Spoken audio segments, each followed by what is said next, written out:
Donc bonjour à tous, ici c'est Jean-Jean alias Jean-Jean la bricole et aujourd'hui on va parler de l'overclocking du KS0 Pro. Parce que l'overclocking du KS0 Pro est comme la difficulté du Caspar, ça n'a pas été un long fleuve tranquille. Donc je vous montre déjà la bécane. Donc là j'ai la version commémorative édition en vert qui est vraiment absolument très très belle. Et là vous voyez j'ai mon petit KS0 Pro avec les différentes modifications que j'y ai apportées. On va voir tout de suite ce que ça donne. Alors, nous y voilà. Donc, je viens en fait d'enlever les 6 vis qui sont ici, qui maintiennent le KS0 Pro avec un tournevis de précision. Donc, ensuite, on peut soulever. Alors, c'est un petit peu, il faut un petit peu y aller parce qu'en fait, il y a hop là, des choses qui sont collées. Vous avez notamment en fait la pâte thermique qui est collée ici. Et vous voyez, il y a une partie qui s'est détachée. Voilà. Donc là, vous pouvez voir directement la hashboard, donc le dessus de la hashboard, et vous allez voir, vous avez en fait ensuite ces vis à enlever. Donc c'est pareil, elles sont aux extrémités et vous en avez 4 qui sont ici. Alors là, j'ai déjà fait une petite modif, je vous montrerai ça plus tard. Donc maintenant, en fait, vous pouvez délicatement la soulever. Et donc là, vous allez voir de ce côté-là, en fait, vous avez là où il y a les processeurs, donc c'est là où il y a la pâte normalement. Et donc vous voyez, moi la pâte était bien appliquée. Donc ce que je vais faire, c'est que je vais commencer à nettoyer tout ça. Je vais nettoyer aussi tout ça pour appliquer de la nouvelle pâte. Je vais réappliquer la nouvelle pâte aux différents endroits. Et ensuite, je viendrai remettre en place cette partie. Hop là, voilà. Et ensuite, je pourrai changer et la pâte thermique et m'occuper de ça. En fait, c'est la partie MOV7. C'est là que je vais installer ces petits dissipateurs. Donc je vous montre, moi je voulais prendre ceux en cuivre, mais il n'y en avait plus en stock. Donc j'en ai pris des petits en aluminium. Et comme ils sont beaucoup trop gros, ce que j'ai fait, c'est que je les ai recoupés avec une scie à métaux. Donc on peut voir un petit peu que c'est pas forcément parfait, mais ça a l'air de bien faire le taf. Et pour l'instant, donc c'est du scotch thermique. Donc je vais essayer avec le scotch thermique pour voir ce que ça donne. Et si jamais c'est pas suffisant, à ce moment-là, je vais l'enlever et on mettra de la glu. Donc sachant que c'est sur la partie qui est accessible, donc j'aurai pas besoin de de remettre la pâte comme on a vu juste en dessous.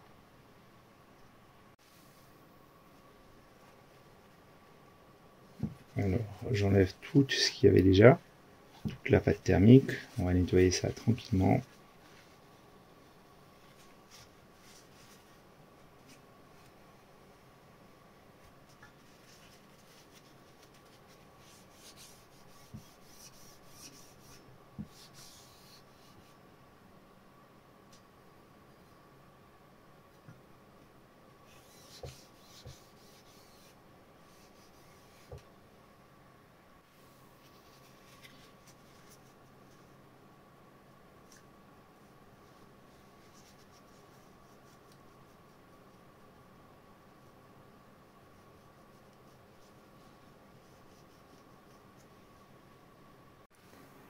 Alors, je viens de finir de nettoyer la plaque.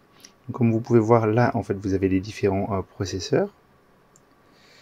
Donc, il reste encore des petites taches roses de la couleur de la pâte thermique. Et maintenant, je vais m'occuper de remettre un petit peu de pâte sur chacune de ces processeurs. Et ensuite, j'irai l'installer ici. Et là, j'avais tout enlevé, bien entendu. Voilà, donc on va faire ça tout de suite. Je vais faire ça en live. Au moins, on va tenter. On va tout positionner comme il faut. Voilà.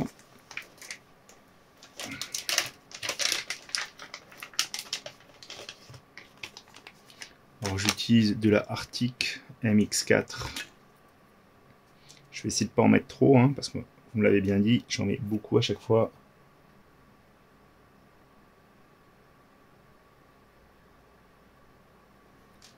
Je vais l'amorcer.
Alors, c'est quasiment fait. Je vais vous montrer d'un peu plus près ce que ça donne. Surtout ne pas oublier de remettre sur 1. Et vous voyez, cette fois-ci, j'ai été un petit peu plus modéré. Maintenant, j'ai juste à la repositionner au bon endroit. Donc, toujours bien, regardez que ce soit bien en face des trous.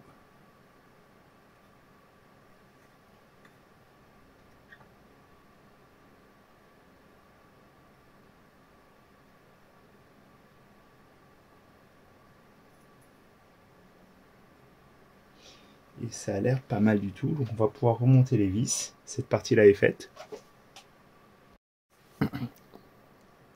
Alors maintenant, je suis en train de monter ce que j'ai découpé tout à l'heure. Donc en fait, normalement, ce sont des carrés comme ça. Et moi, je les ai réduits. Donc j'ai enlevé 2 ailettes pour en garder 3 sur les 5. Donc je viens d'enlever la partie scotch, la partie bleue du scotch. Donc je vais pouvoir les mettre. Donc précisément, j'essaie de les mettre pour qu'ils ne touchent pas la grosse, hop là, la grosse résistance ici, et qui ne touche pas non plus les petites qui sont là. Donc, normalement c'est collant. On verra, de toute façon je le remplacerai peut-être par la suite. Je veux déjà tester pour voir si ça fait une différence. Donc on a quasiment terminé. Je mets le dernier et ensuite je vais pouvoir remonter la bête. Voilà. Hop. Si vous voulez aussi changer la pâte thermique, il faut la prendre en 1,5 mm. Donc là, moi, j'en ai, mais j'en ai pas suffisamment parce que c'est quand même assez cher et donc j'avais acheté une petite surface. Donc normalement, je pourrais à peine en changer un sur les deux. Donc je vais voir ce que je fais avec.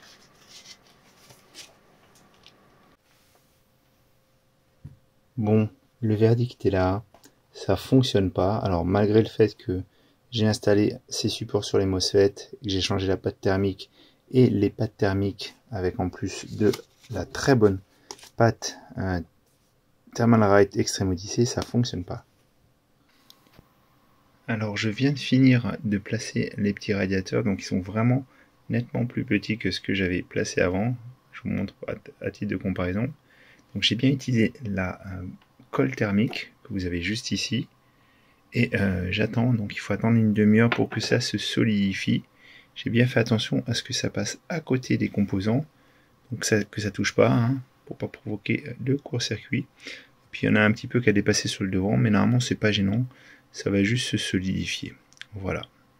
Donc on va voir et j'espère vraiment que cette fois-ci ça va fonctionner, hein, pour qu'on ait un happy end à la fin. Alors oui, il y a finalement un happy end, mais jusqu'au bout, j'ai douté. Parce que même malgré le changement de dissipateur et l'utilisation d'une vraie glu thermique, j'avais toujours des soucis. Et ces soucis, ils sont liés à la ventilation. Alors je vous montre. Ce que j'avais fait au début, c'est qu'en fait, j'avais positionné la ventilation côté RJ45 et je soufflais à l'intérieur.